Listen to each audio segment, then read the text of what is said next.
Assalamualaikum warahmatullahi wabarakatuh. Kita bertemu kembali untuk melanjutkan materi kita tentang hidrosfer, yang pada pertemuan sebelumnya kita sudah mempelajari tentang perairan darat sampai dengan rawa-rawa. Sedangkan pada saat ini kita akan lanjutkan dengan perairan laut.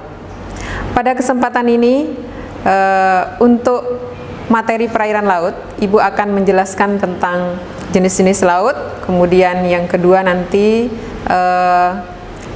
gerakan air laut, dan yang terakhir nanti adalah sifat-sifat dari air laut. Baiklah, kita lanjutkan. Kita mulai dengan jenis-jenis laut. Jadi laut itu terdiri dari berbagai jenis berdasarkan beberapa kriteria. Yang pertama itu adalah jenis laut berdasarkan proses terjadinya. Kalau jenis laut berdasarkan proses terjadinya ada 3 macam, yaitu laut transgresi, yang kedua laut regresi, dan yang ketiga adalah laut ingresi. Baiklah, untuk penjelasannya, laut transgresi itu adalah laut yang semakin meluas, artinya permukaan lautnya semakin meluas. Ini disebabkan atau terjadi bisa karena penurunan daratan, atau bisa terjadi karena pendangkalan dari laut itu sendiri, sehingga menyebabkan permukaan air lautnya semakin meluas. Sedangkan kalau laut regresi itu adalah laut yang sebaliknya dari laut transgresi tadi, yaitu laut yang semakin menyempit, yaitu bisa disebabkan oleh oleh pengangkatan dari daratan, sehingga air lautnya semakin turun, permukaan lautnya semakin turun, sehingga terkesan laut ini semakin menyempit. Sedangkan yang ketiga adalah laut ingresi. Kalau laut ingresi ini laut yang semakin dalam, artinya laut-laut dalam itu terjadi karena dasar lautnya atau tanah bagian bawah atau tanahnya menurun. Jadi terjadi penurunan dasar laut. Itu intinya untuk laut ingresi. Nah, ini contoh-contohnya adalah seperti laut-laut yang ada di Indonesia. Laut Banda misalnya itu termasuk laut ingresi karena terjadi penurunan dasar laut yang menyebabkan laut itu semakin dalam.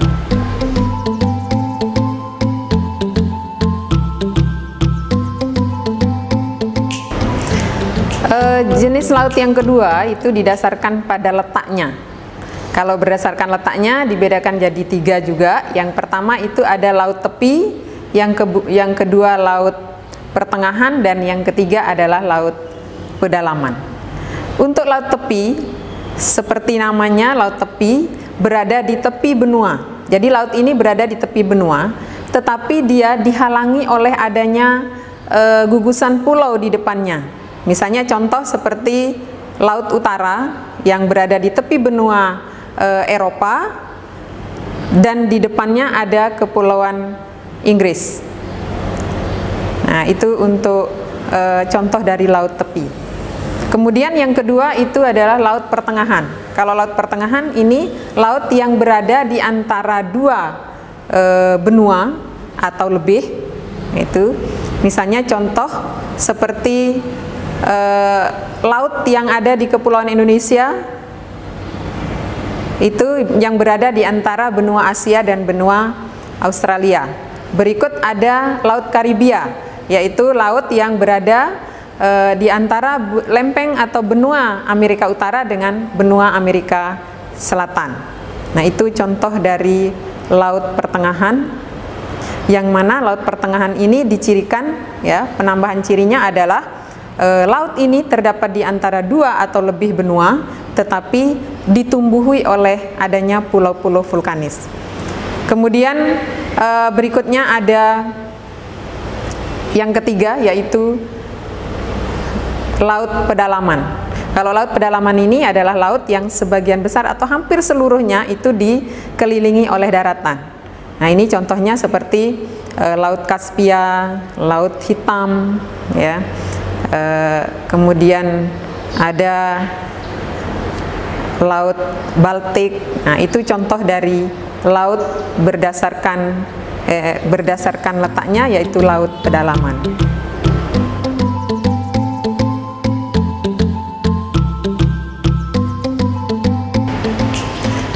Berikutnya jenis laut berdasarkan kedalamannya. Kalau berdasarkan kedalamannya di sini kita membedakan menjadi 4 dan ada juga yang membedakan menjadi 5. Yang membedakannya menjadi 4, yang pertama itu adalah zona litoral. Jadi zona ini adalah zona pasang surut air laut. Ketika air laut pasang, maka itu adalah awal dari perhitungan zona litoral. Kemudian sampai dengan air surut, pada saat air surut. Sedangkan zona yang berikutnya dari zona litoral itu dihitung sampai dengan 150 meter kedalamannya, atau bisa sampai 200 meter, itu termasuk zona neritik. Di mana zona neritik ini adalah zona yang paling banyak terdapat biota laut, karena pada zona ini matahari atau sinar matahari sampai ke dasar lautnya. Sehingga dari seluruh zona ini yang paling banyak biota lautnya ada di zona neritik. Berikutnya pada kedalaman 200 sampai dengan 1500 meter dari permukaan air laut. Nah, itu disebut dengan zona batian. Selanjutnya, zona yang paling dalam itu adalah zona abisal, yaitu kedalamannya mencapai 2500 meter. Jika kedalamannya itu lebih dari 2500 meter atau laut yang sangat dalam, itu disebut dengan zona hadal. Nah, ini seperti contoh palung-palung laut.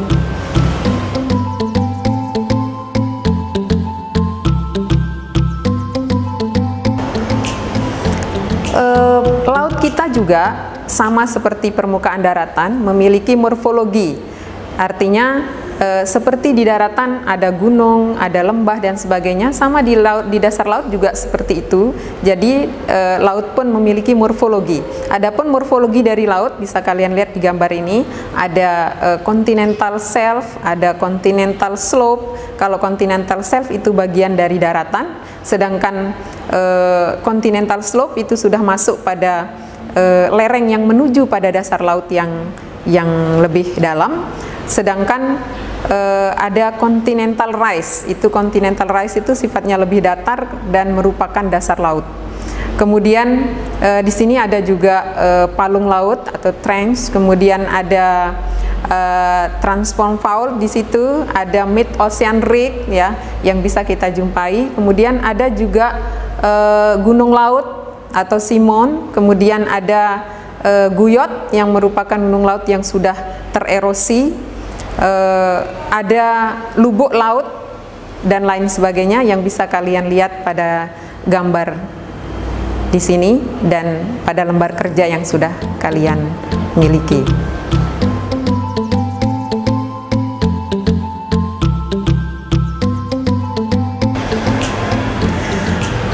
Baiklah anak-anakku sekalian, berikutnya sekarang tentang laut kita akan bahas tentang gerakan air laut.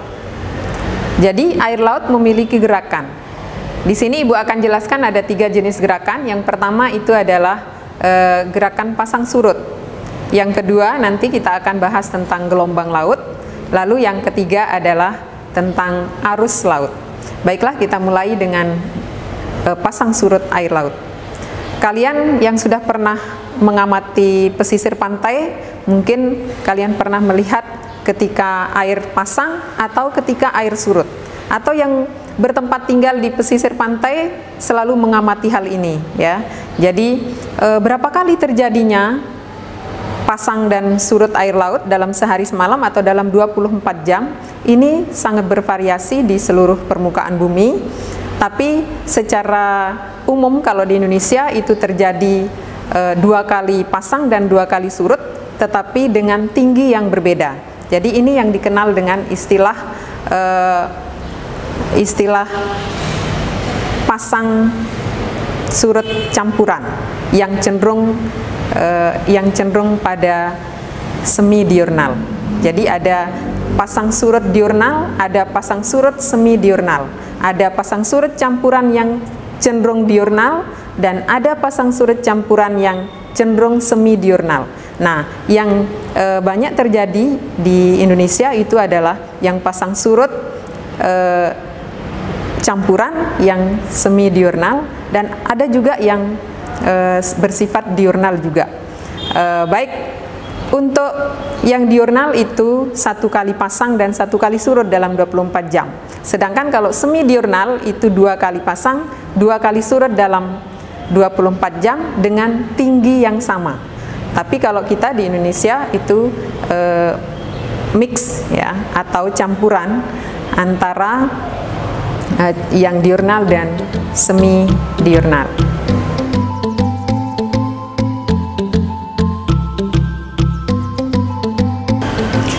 Gerakan air laut yang kedua yang bisa Ibu jelaskan adalah gelombang laut.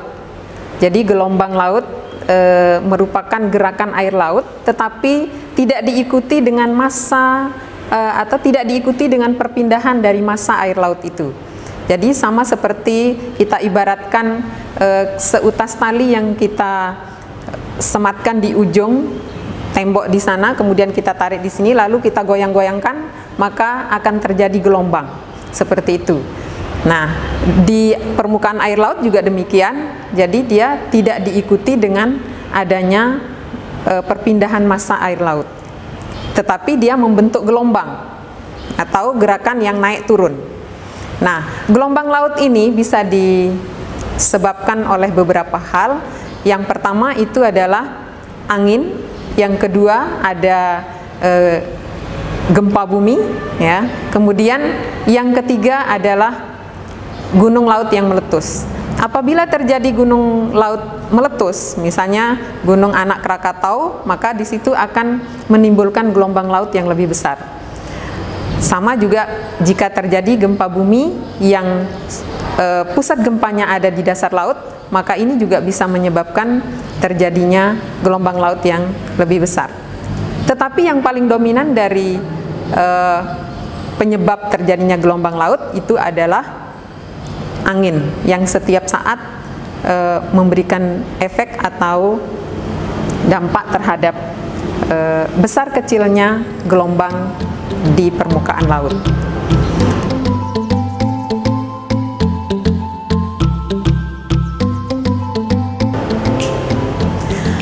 Gerakan yang ketiga dari air laut adalah arus laut.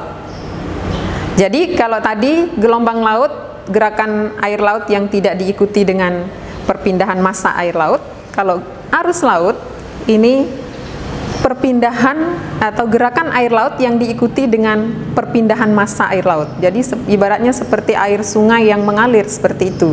Jadi air laut pun juga memiliki arus aliran yang sifatnya kontinu, dan ini berlangsung di seluruh permukaan bumi, di seluruh laut yang ada di bumi ini, yang satu dengan yang lainnya itu akan saling terkait. Baiklah, Ibu akan jelaskan tentang apa sih yang menyebabkan atau yang menimbulkan arus laut ini terjadi.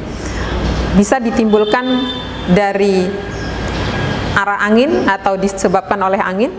Kemudian yang kedua bisa disebabkan oleh suhu, ya, perbedaan suhu. Lalu yang ketiga bisa juga disebabkan oleh perbedaan salinitas air laut.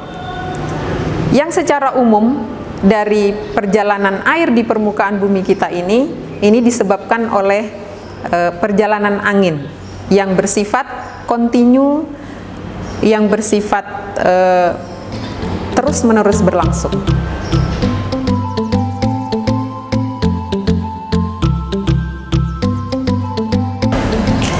Ibu akan mencoba untuk menjelaskan tentang arus-arus di dunia dengan menggunakan peta arus di dunia. Bisa kalian perhatikan yang berwarna merah itu adalah menunjukkan arus yang bersifat panas, kemudian yang berwarna biru adalah arus yang bersifat dingin. Kita lihat pada wilayah di sekitar Indonesia, di situ di sebelah timur dari Kepulauan Indonesia, ini ada arus ekuatorial utara, ya, arus ekuatorial utara atau arus Khatulistiwa Utara, itu yang bergerak dari arah timur ke arah barat, yang kemudian nanti akan berbelok ke utara, dan ada juga yang di ekuatorial selatan dia akan berbelok ke selatan. Kalau yang utara ini nanti akan menyusuri kemudian Kepulauan Filipina lalu ke laut bagian timur Kepulauan Jepang, dan nanti di situ akan bertemu dengan arus Oyashio, ya. Jadi arus ekuatorial utara yang tadi dari Khatulistiwa, setelah sampai di sebelah timur Kepulauan Jepang masih bersifat panas, itu dinamakan dengan arus Kuroshio, yang berarti arus panas. Kuro dalam bahasa Jepang itu artinya panas, shiwo artinya arus. Sedangkan dari arah utara, dari arah utara ini ada arus yang bersifat dingin yang dinamakan dengan arus Oyashio. Nah, di situ bertemu antara arus Kuroshio dengan Oyashio, di mana ini merupakan tempat pertemuan antara arus panas dan dingin yang menyebabkan di sini banyak terdapat ikan-ikan. Sehingga Jepang merupakan salah satu negara penghasil ikan terbesar di dunia. Berikutnya, di sebelah selatan dari arus ekuatorial tadi, dia akan menuju ke bagian selatan di sebelah timur benua Australia, dan itu dikenal dengan arus Australia Timur. Kita beralih ke Samudra Hindia. Kalau di Samudra Hindia, di situ ada arus angin barat dan arus angin timur. Yang keduanya ini ada perubahan setiap 6 bulan sekali, seiring dengan perubahan angin, yaitu angin muson barat dengan angin muson timur. Dan inilah setiap 6 bulan sekali ini akan berubah arah arus ini, yang bisa dimanfaatkan pada zaman dahulu oleh orang-orang kita dulu, orang tua kita dulu pada masa belum ada pesawat terbang untuk pergi haji. Ya, ini digunakan 6 bulan mereka memanfaatkan pada saat angin barat bertiup, ya, mereka balik ke Indonesia. Pada saat angin timur bertiup ke arah barat, mereka melakukan perjalanan dari Indonesia menuju ke Saudi Arabia atau menuju Mekah untuk menunaikan ibadah haji. Sehingga pada zaman dulu ibadah haji itu lebih lama karena melakukan perjalanan melalui laut dengan memanfaatkan arus laut ini.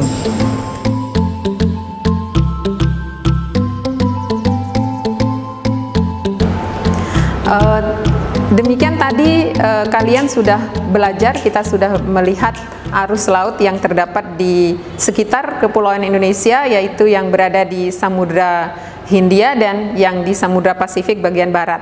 Sedangkan di Samudra Pasifik bagian timur, di situ ada arus California yang bersifat dingin, yang kemudian dari arus California ini dia akan terus berlanjut menjadi arus ekuator, karena dia bergerak menuju ekuator atau menuju ke Khatulistiwa, sehingga dia menjadi arus panas yang kemudian dilanjutkan lagi menjadi arus Kuroshio tadi yang bertemu di sebelah timur Kepulauan Jepang.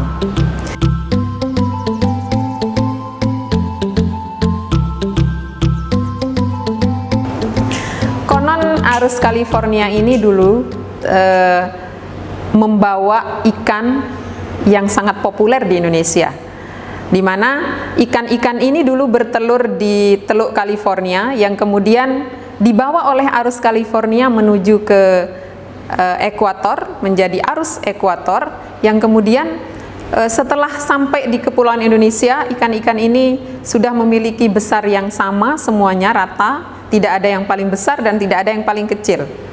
Ikan ini yang disebut atau yang bernama ikan tongkol. Jadi sering kalau saya mengatakan ikan tongkol itu kita sebut ikan California. Ikan California, biar lebih keren lagi ya, Jadi suka makan ikan itu menunjukkan arus ini adalah arus yang bisa menyebarkan biota yang ada di permukaan bumi dari satu tempat ke tempat yang lain. Berikutnya, arus yang terdapat di Samudra Atlantik itu ada arus panas, ya, itu ada arus ekuator bagian utara atau arus Atlantik ekuator Atlantik bagian utara. Kemudian itu akan menuju ke Teluk Meksiko, masih panas, yang kemudian karena dia melewati Teluk Meksiko maka arus ini sering disebut dengan Gulf Stream atau arus teluk yang bergerak ke utara terus sampai dengan ke sebelah timur Kepulauan Newfoundland yang akan bertemu nanti dengan arus Labrador dari Kutub Utara yang bersifat dingin. Nah, di sini terjadi lagi pertemuan antara arus panas dan arus dingin yang merupakan tempat kesenangannya ikan, yaitu makanan ikan, yaitu plankton-plankton di sini, sehingga di sini juga merupakan daerah penghasil ikan terbesar di dunia, sama seperti tadi pada pertemuan arus Kuroshio dan Oyashio di sebelah timur Kepulauan Jepang.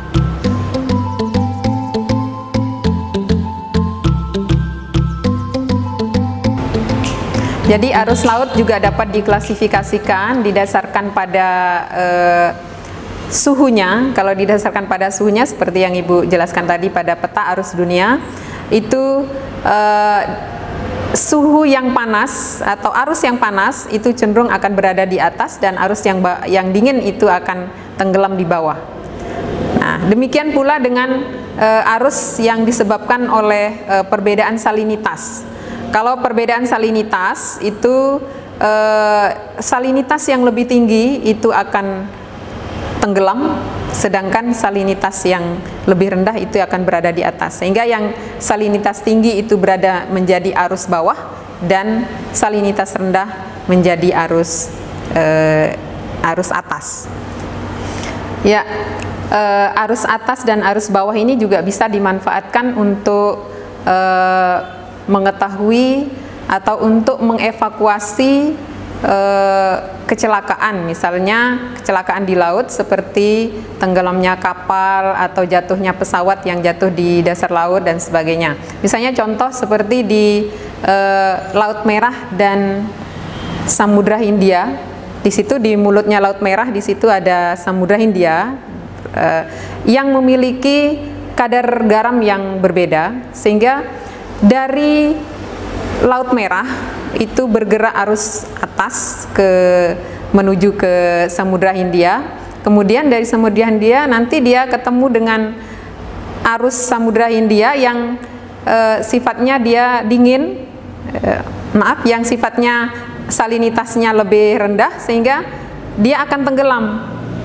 Yang dari atas tadi, yang dari Laut Merah tadi, dia akan tenggelam menjadi arus bawah dan dia akan masuk lagi ke Laut Merah di bagian bawah.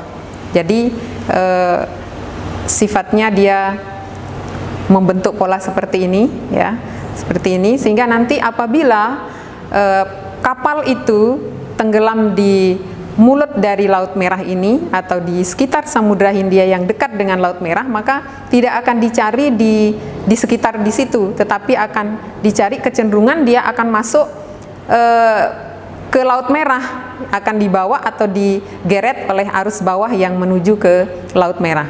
Jadi itu salah satu contoh dari pola dari arus laut atas dan arus bawah ini yang bisa disebabkan oleh perbedaan salinitas air laut yang dapat dimanfaatkan untuk tim SAR dalam proses evakuasi dalam kecelakaan di laut.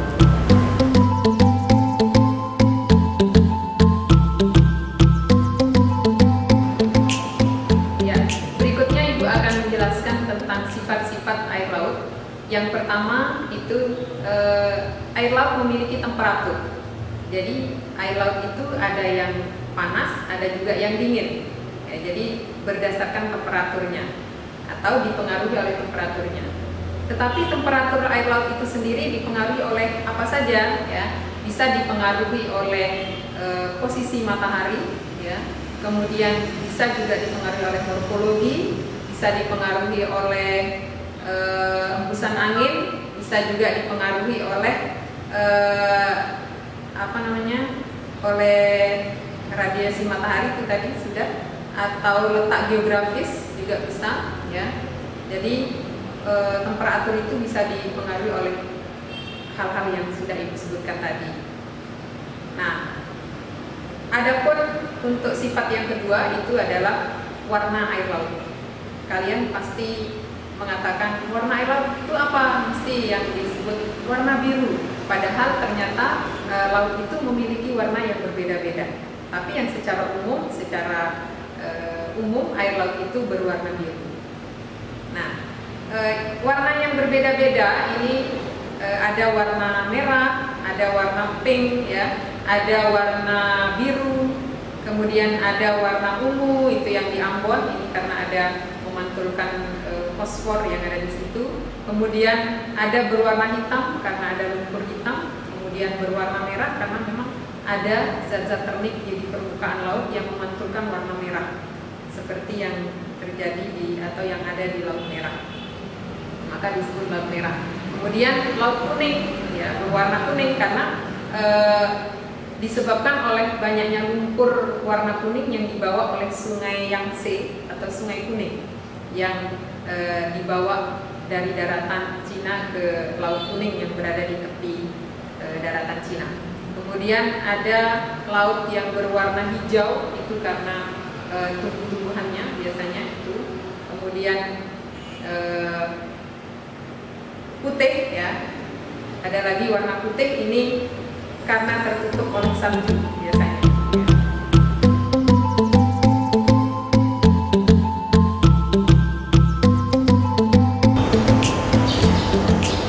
Sifat air laut yang berikutnya adalah salinitas, yaitu jumlah atau kadar garam air yang terlarut dalam air laut, ya, yang biasanya satuannya per mil atau per 1000.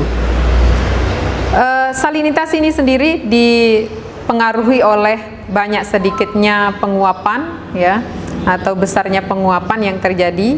Kemudian bisa dipengaruhi juga oleh banyak sedikitnya curah hujan di daerah tersebut. Nah, kalian tahu bahwa di daerah ekuator atau daerah sekitar Khatulistiwa atau daerah ekuator itu memiliki kadar garam atau salinitas yang lebih rendah dibandingkan dengan daerah sedang. Kenapa demikian? Karena di daerah ekuator walaupun suhunya tinggi, penguapan banyak, tetapi juga hujan juga banyak terjadi, sehingga itu yang mempengaruhi kadar garamnya lebih rendah dibandingkan dengan daerah sedang. Sehingga di permukaan bumi, daerah yang paling banyak atau yang paling tinggi kadar garamnya adalah daerah sedang, karena di sana penguapannya lebih besar dibandingkan dengan curah hujan yang terjadi.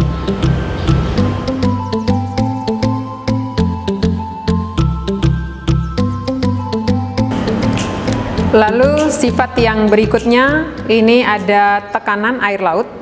Kalau tekanan ini semakin dalam air laut, maka tekanan semakin besar. Sehingga kita kalau berenang di laut, kita akan menyelam, ya. Pada kedalaman-kedalaman tertentu kita akan merasakan lebih susah bernafas. Karena apa? Karena memiliki tekanan yang lebih besar.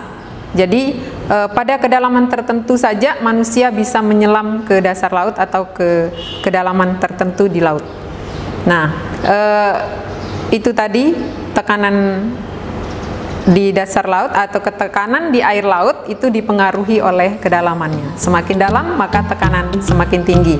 Kemudian sifat yang Ibu jelaskan terakhir adalah densitas air laut.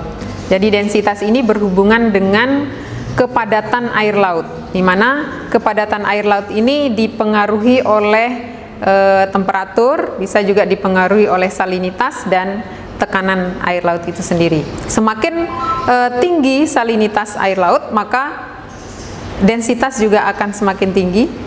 Demikian juga semakin tinggi tekanan, densitas juga akan semakin besar.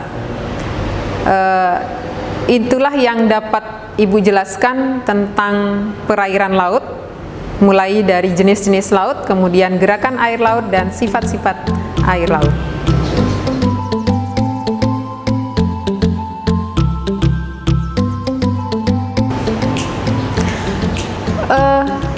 Karena kalian sudah mengakhiri sesi belajar tentang hidrosfer, mulai dari siklus air, kemudian perairan darat, perairan laut, yang diselipkan dengan beberapa tugas yang sudah Ibu berikan. Jadi kalian juga, Ibu akan berikan soal-soal latihan dan soal-soal ulangan yang bisa kalian akses pada website atau di website SMA Negeri 1 Praia, yaitu di www.sman1praya.sch.id. Selamat belajar anak-anakku sekalian, semoga kita tetap dalam keadaan sehat dan semangat selalu.